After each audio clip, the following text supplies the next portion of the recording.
tardes, bienvenidos a una nueva emisión de nuestro ciclo Prevención TV, séptima temporada en el aire, y seguimos con la política de adecuar el contenido del programa bien a los días que conmemoramos algo, alguna enfermedad que ha merecido por su relevancia que algún día se la recuerde para recordar a su vez que tenemos que cuidarnos de esto, o bien a raíz de las consultas que nos efectúan en consultorios o incluso por la calle.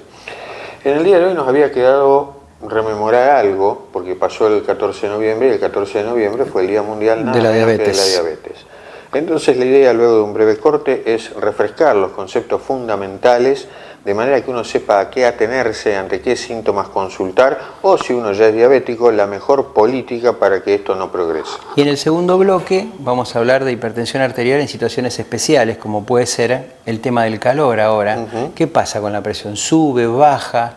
Dejo las pastillas. ¿Qué es lo que tengo que hacer? Así que tras un breve corte empezamos con el programa del día de la fecha.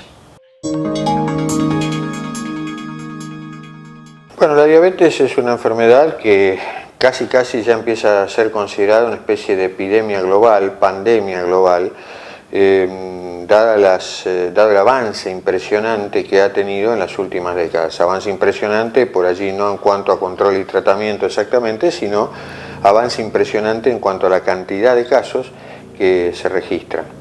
Bueno, uno podría pensar qué es la diabetes, primero que nada, ¿por qué me tengo que preocupar de la diabetes? Sí, bueno, qué sé yo, doctor, tengo azúcar de más en la sangre. ¿Eso pasa porque sí? No, no pasa porque sí. Hay dos tipos distintos de diabetes. Todos ustedes deben recordar que de chicos conocíamos a los diabéticos por infantos juveniles nada más, o nos preocupábamos por esto en nuestra infancia, que era cuando algún compañerito recibía insulina.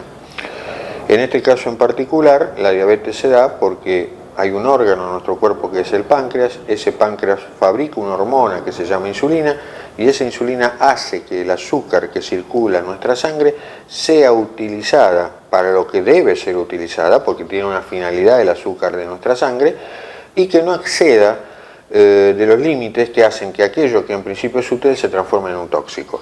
Necesitamos la insulina para mantener el azúcar en sangre dentro de niveles normales y que sirvan para ser utilizada como lo que debe ser, combustible, por definirlo mal y rápido. ¿Cuál sería el diagnóstico de diabetes? Bueno, la Asociación Argentina de Diabetes ha dispuesto desde hace ya bastante tiempo que en 3 glucemias en ayunas mayor de 126 me marcan a un paciente como diabético, o algún registro al azar en cualquier momento del día mayor de 200 también.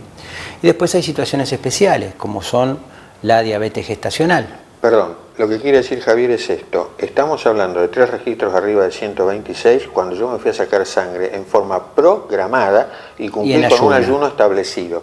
Cuando Javier dice al azar, por allí no llevé el ayuno establecido, me lo saqué muy poco tiempo después de comer y me encontré con un valor que desborda ampliamente el nivel de azúcar que uno debería tener después de comer. Por ejemplo, voy a una guardia, me hacen una rutina dentro de la guardia en un caso de una emergencia o alguna consulta en la guardia, y esa glucemia nos viene arriba de 200. Bueno, eso ya le pone el mote de diabetes. En situaciones especiales como la diabetes gestacional, los valores están mucho más abajo. Es decir, una paciente que se considera diabetes gestacional es una paciente que tiene 100 miligramos en sangre. O sea, ya es una paciente que recibe tratamiento para la diabetes gestacional. Así que por lo tanto la cantidad de diabéticos que hay es, como dijo Fernando, está en crecimiento. En nuestro país según las estadísticas es aproximadamente entre un 10 y un 12% de la población de la Argentina. Quiere decir que estamos hablando de aproximadamente casi 6 millones de personas que pueden tener este problema. Correcto, acá hay un tema. Yo empecé la charla explicando por qué nosotros nos acordábamos de la infancia del chico que recibía insulina. Expliqué de paso qué era la insulina, para qué servía, pero ese chico puntualmente tenía un problema dentro de su cuerpo, un problema inmune que destruía las células del páncreas que fabrican la diabetes, que son las células beta en los islotes de Langerhans. Ahora bien, cuando Javier habla del número que habla, por supuesto no está hablando de millones de chicos que han nacido con este problema y que requieren insulina, sino de los adultos o de la diabetes tipo 2, esa que dijo Fernando, la diabetes autoinmune, donde nuestro organismo no reconoce nuestro propio páncreas, donde las células productoras de insulina las agreden con anticuerpos y empiezan a destruirla, por eso el paciente se queda sin insulina. Esa es la diabetes tipo 1. ¿Cuál es la prevalencia de una y otra? Se considera un 10% de diabetes tipo 1 y el 90% es diabetes tipo 2 o del adulto. Que también pueden vivir los chicos, lamentablemente, sí, a raíz de las estamos pautas viendo alimentarias y de ejercitación de hoy. Pero justamente el problema es que es una diabetes del adulto, que es una diabetes que en realidad, si bien puede tener huella genética, digamos, y recordamos que cuando uno habla de genético está hablando de todo aquello que los progenitores tuvieron antes de cumplir los 65 años. Si alguien me dice, papá se volvió diabético con 80, yo no tengo chance de heredar esa diabetes, diferente si lo ha contraído de joven. Pero sí que cuando hablamos de diabetes 2, a diferencia de lo que pasa en la diabetes de los chicos, buena parte de la razón por la que tenemos la diabetes se debe a nuestro comportamiento. Uno ve por allí, nuestro comportamiento significa pautas higiénico-dietéticas que básicamente son desacertadas. Desacertadas por las dietas y fundamentalmente desacertadas por la falta de ejercitación. Esa combinación, andando el tiempo, lleva a sobrepeso. El sobrepeso en sí genera una mala acción, un mal accionar de la insulina, porque acá la insulina no se destruye. Acá no es como en la diabetes 1, acá insulina hay, pero esa insulina sirve cada vez menos. No alcanza, claro. No alcanza, cada vez es menos útil. Y esta historia empieza en general, empieza de joven, es una película que he contado más de una vez y que el doctor dice que uno la hace por allí secuencial, pero en general uno empieza, digamos que de adulto joven. Suele haber cambios en las pautas de comportamiento, se suele dejar de hacer deportes, bien sea porque se hace vida matrimonial, bien sea porque uno se vuelve sedentario por el trabajo. La película empieza allí. La película sigue con que uno justamente empieza, o ya viene, con transgresiones dietarias que no son convenientes, y entonces uno empieza a ver que los triglicéridos en los análisis cuando los hacemos empiezan a subir. El triglicérido es la panza que normalmente es la grasa que se aloja en la panza, en la cavidad abdominal. Que la balanza empieza a subir. Correcto, uno empieza a ver que la cintura se empieza a agrandar, uno empieza a ver que la presión mínima empieza a subir, y veo que el camarógrafo se toca la cintura, ya no un problema. Uno ve que la presión mínima empieza a subir. Autobiografía. Son autobiografías, son pautas de alarma que por ahí, por pecados de juventud, se desatienden. A lo sumo, cuando uno ya es cuarentón o cincuentón y empiezan épocas de análisis en serio, bien sea por chequeos laborales, bien sea porque tuve un pico de presión y me asusté, bien sea porque mi mujer me mandó al médico o porque quiero empezar con alguna actividad deportiva después de sentar cabeza, uno empieza a ver por ahí registros que dicen el azúcar da hasta 110 y yo tengo 111 o 109 o 107. ¿Qué hago? ¿Tengo diabetes? Bueno, la primera pregunta se contesta por sí sola porque Javier ya dijo, en realidad, en esos valores, no. ¿Cuáles son los valores? Pero ¿puedo tener posibilidad de tener una diabetes? Amplias posibilidades porque estoy en la etapa previa, en lo que se conoce como prediabetes, si lo quieren decir fácil, o resistencia a la insulina, si lo quieren decir un poco más complicado. O síndrome metabólico. O síndrome metabólico, la tercera opción. Forma parte de eso también. Llegado a este punto uno dice, bueno, ¿qué puedo hacer? Lo que puedo hacer es muy simple. Tengo que pasar primero por la máquina que me dice, usted está en condiciones de hacer actividad física. Actividad física siempre y cuando su sistema articular se lo permita, si su corazón ya se lo permite. Actividad física que de acuerdo a lo que podamos hacer puede ir desde una simple caminata hasta competencia de algún deporte. En realidad lo que necesitamos, lo elemental, que camine una cantidad de tiempo diario que justifique el esfuerzo. Quiero decir con esto, no alcanza a caminar 20 minutos. Cuando uno está hablando de que tiene que caminar para mejorar una situación metabólica, siempre es más de media hora. No antes de la media hora va a mejorar la resistencia a la insulina y por lo tanto no antes de la media hora estoy haciendo algo útil por mi diabetes. Los esfuerzos de menos tiempo servirán para otras cosas, pero no para esto. Bueno, el camarógrafo, después de lo que le dijimos... Sí, quiere que cortemos, pero bueno, vamos a decir un par de cositas más antes de irnos al corte. Es importante que usted conozca su valor de glucemia para hacer diagnóstico, obviamente. Así que si yo les pregunto a ustedes, como hacemos tantas veces con la hipertensión arterial, cuál es su valor normal de glucemia, no me lo va a saber responder. No. Y no me lo va a saber responder porque no se hace un análisis, porque no se pinchó un dedo, porque nunca se hizo un control al azar. Mucha gente jamás se hizo algún control, entonces no sabe qué glucemia tiene y ahí es donde puedan aparecer las sorpresas. Así que la primera medida para hacer un diagnóstico de diabetes es ir a hacerse los controles. Segundo, si estoy excedido en la cintura, excedido de peso, etcétera, me da la pauta de que puedo estar tratando de encaminarnos a una diabetes tipo 2. Entonces, la actividad física, como dijo Fernando, cualquiera, de acuerdo a las posibilidades de cualquier paciente, es sacarse kilos de encima, hacer ejercicio físico, ¿para qué? Para consumir la glucosa y bajarla de los niveles en sangre, y con esas medidas podemos cambiar la historia de esta enfermedad, que es una historia, por otro lado, terriblemente agresiva para toda la vasculatura, desde los ojos hacia las piernas. O sea, hablamos los ojos con lesiones que pueden provocar ceguera, hablamos del cuello con lesiones o obstrucción en las arterias del cuello, hablamos de lesiones cardiovasculares a nivel de las arterias coronarias, hablamos de lesiones a nivel de las arterias renales o arterias en general, arterias en las piernas, y pérdida de sensibilidad. Sumado a todo eso, puede conducirnos a una ceguera, puede conducirnos a un infarto, puede conducirnos a una diálisis y puede conducir a una amputación. O sea, todo eso es la consecuencia del descontrol y del no control por parte de ustedes de los valores de glucemia. Dicho esto, vamos a un corte y en el próximo bloque vamos a hablar de otro tema, que es el tema de la hipertensión arterial, los valores de acuerdo al verano, al invierno, cómo tenemos que comportarnos. Breve corte y continuamos con el programa.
Desde que usted contrata una cobertura médica hasta que comienza a utilizarla, todas las empresas son iguales.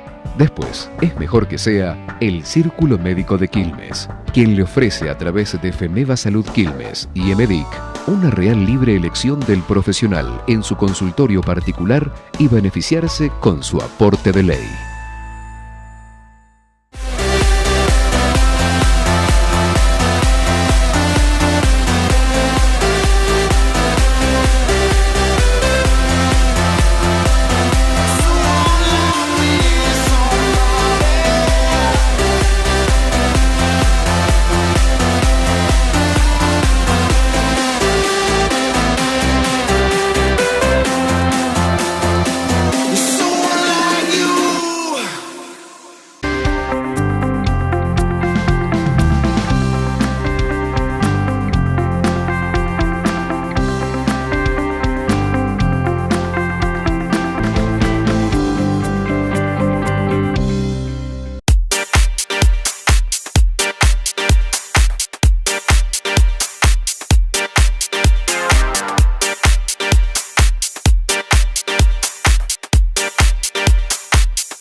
Bueno, antes de pasar al tema de hipertensión quedó algo que creo que es más o menos importante, porque uno dice, Javier termina así, si yo le pregunto cuál es su azúcar no lo sabe porque nunca se hizo un análisis, esto es correcto, pero cualquiera me podría decir por qué me tengo que hacer el análisis si no tengo ninguna sospecha. Tienen que saber que más o menos la mitad de los diabéticos, como siempre, ignoran que lo son, pero, como cualquier otra patología, pero tienen que saber también que más o menos cuando uno hace el diagnóstico de diabetes, ya más o menos la mitad tiene algún tipo de compromiso en alguna arteria, de lo que Javier hablaba.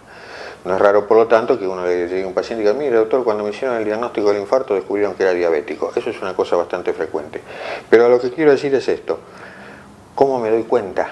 Es decir, ¿cuándo tengo que pensar yo puedo ser diabético?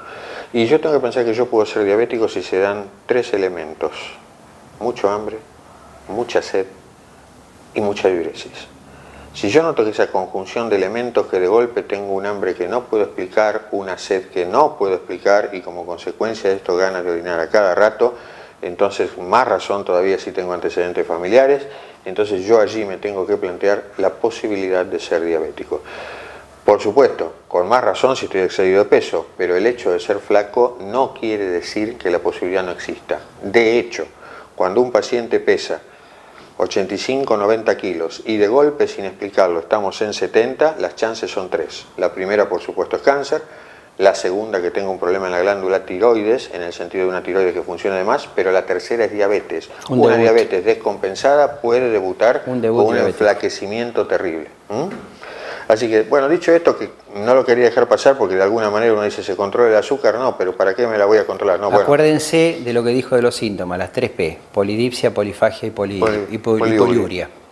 Las 3 P. Mucho hambre, mucha sed, mucha diuresis. Bueno. ¿Qué pasa con la hipertensión arterial en el verano, doctor? Hay gente que dice, bueno, viene el verano, me va a subir la presión, estoy en la playa, me sube la presión. Bueno, son condimentos por ahí de cuando llegan las épocas de vacaciones, ¿no? Cuando llegan las épocas de vacaciones uno tiene que pensar o empieza a escuchar preguntas como, ¿puedo subir al avión? ¿Puedo subir a la montaña? ¿Puedo comer empanadas tucumanas, salteñas o lo que fuera? Es decir, viene una época puntual en la que de alguna manera hay un montón de cosas que pueden llegar a desacomodarse o absolutamente ninguna. Si viene a nuestro consultorio, ¿qué le decimos? Que sí a todo. No vamos a ser malos.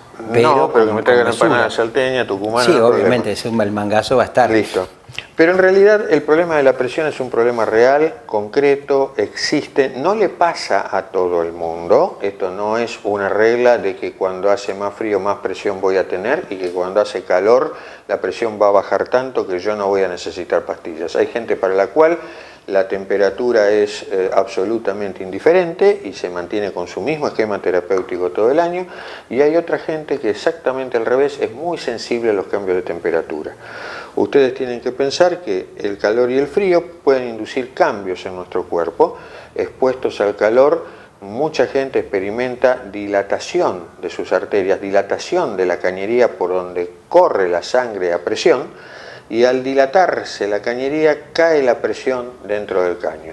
Si cae la presión dentro del caño, entonces espontáneamente la presión arterial puede empezar a bajar y con esto tener influencias sobre el régimen médico que tengamos. En invierno es exactamente al revés. Y en paralelo a esto que está diciendo Fernando, de la vasodilatación de las arterias, el efecto del calor también me provoca transpiración. Y al transpirar, eso vendría a ser como un efecto diurético, que ayuda al descenso de la tensión arterial, porque nosotros estamos eliminando sal a través del sudor. Entonces, la presión, en reglas generales, obviamente en el verano tiende a caer.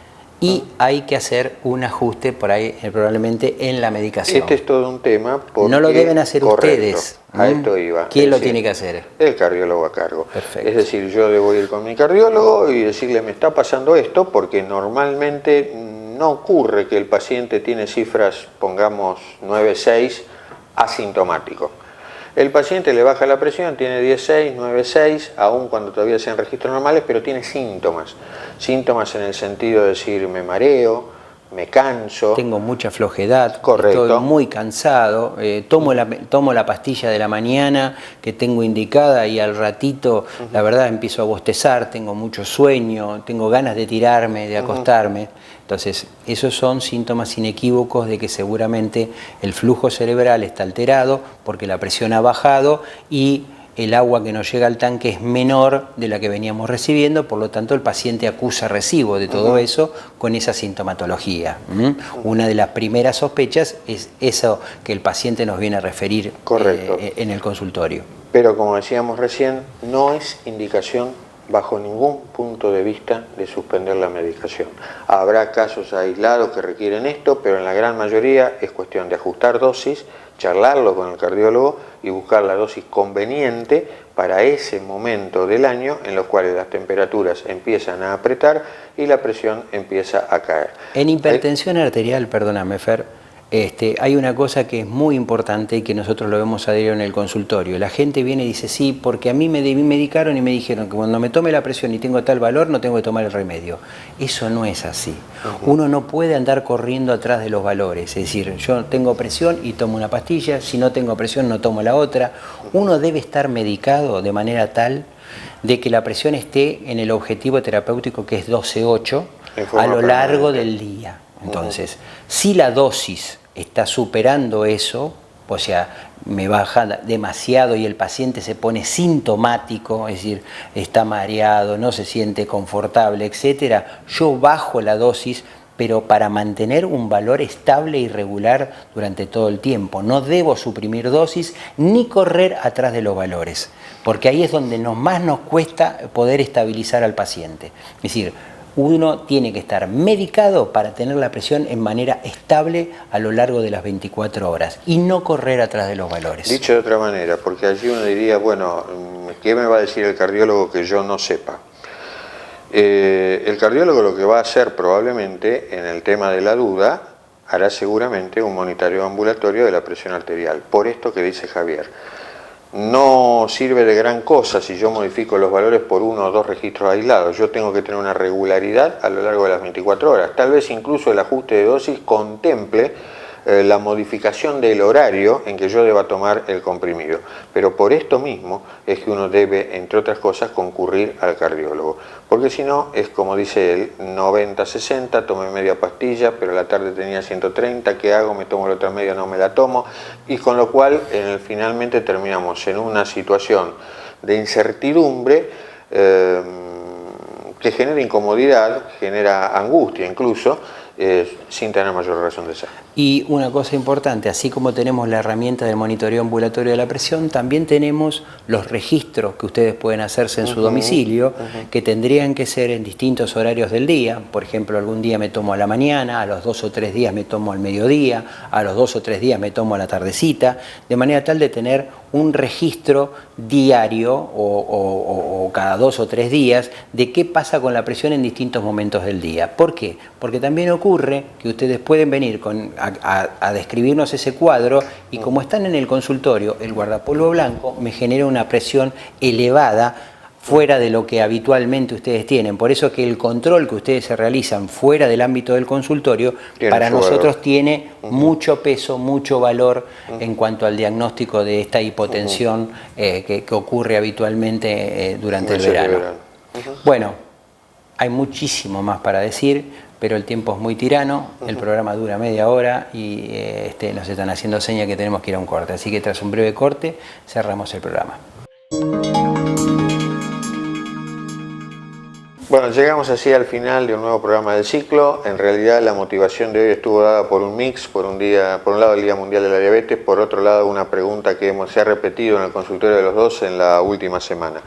Esperamos que haya gustado. Si tienen cualquier inquietud, ya saben, a través de las redes sociales, las respectivas páginas a disposición para que puedan efectuar las preguntas que quieran. Bueno, saludamos a nuestros sponsors que hacen posible que este programa esté al aire desde hace 7 años. En especial le queremos mandar a Osvaldo Perosi, que es hincha de San Lorenzo. Lamentablemente Gimnasia Esgrima de La Plata, mi equipito de La Plata, lo dejó fuera en la Copa Argentina, no debe estar muy contento, pero sí los que van a estar contentos es la gente que lo vayan a visitar. Perosi tiene los mejores precios de la zona. Así que no dejen de consultar a Osvaldo Perosi, ahí en Zorrigues, en el Camino General Belgrano, porque se van a sorprender con los precios que van a encontrar en ese lugar. Así que si tienen que hacer alguna comprita ahora para las fiestas, etcétera, no se olviden de Osvaldo. Osvaldo no es una cargada por el partido, sino simplemente queríamos resaltar las bondades de poder comprar ahí en Perosi. Bueno, yo tengo la impresión de que perdimos un sponsor, pero a pesar de eso vamos a enviarle nuestro agradecimiento a él como a todos los demás, a la fidelidad de todos ustedes que siguen ahí y bueno, y esperarlos en un nuevo programa dentro de 7 días de Prevención TV. Hasta dentro de 7 días y que tengan una excelente semana. Muy buenas tardes y hasta entonces.